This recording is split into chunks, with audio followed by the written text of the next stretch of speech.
কোন বান্দা যদি ঘুমের আগে 21 বার বিসমিল্লাহির রহমানির রহিম করে ঘুমায়, কয়বার?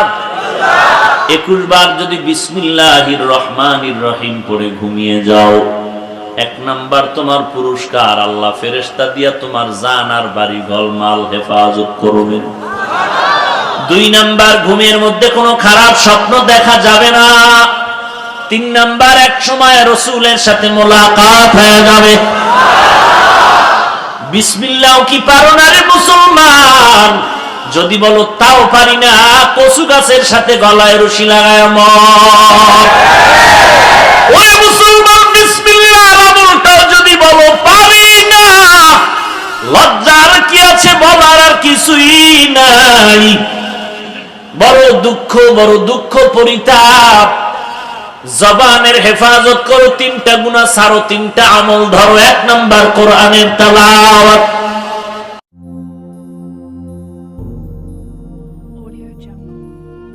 আলহামদুলিল্লাহিল্লাযী জাআলাশ শামসা ওয়াল কমারা বিহুসবান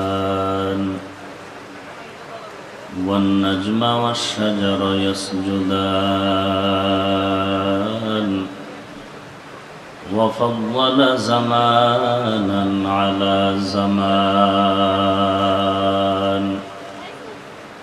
كما فضل مكانا على مكان وإنسانا على إنسان ونشهد أن لا إله إلا الله وحده لا شريك له لا ضد له ولا ند له ولا مثل له ونشهد أن سيدنا وسندنا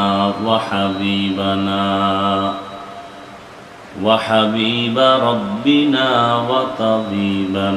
وطبيب قلوبنا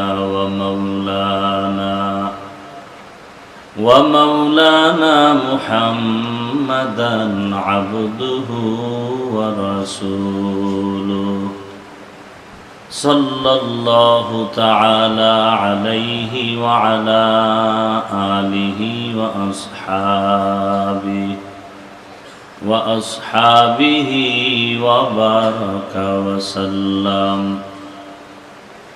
وبارك وسلم تسليما كثيرا الذي أرسله الله تعالى بالحق بشيرا ونذيرا وداعيا إلى الله بإذنه وسراجا منيرا أما بعد فأعوذ بالله من الشيطان الرجيم بسم الله الرحمن الرحيم يا أيها الذين آمنوا اتقوا الله وقولوا قولا سديدا يصلح لكم أعمالكم ويغفر لكم ذنوبكم ومن يطع الله ورسوله فقد فاز فوزا عظيما وقال النبي صلى الله عليه وآله وسلم لا طاعة لمخلوق في معصية الخالق وقال النبي صلى الله عليه وآله وسلم المسلم من سلم المسلمون من لسانه ويده أو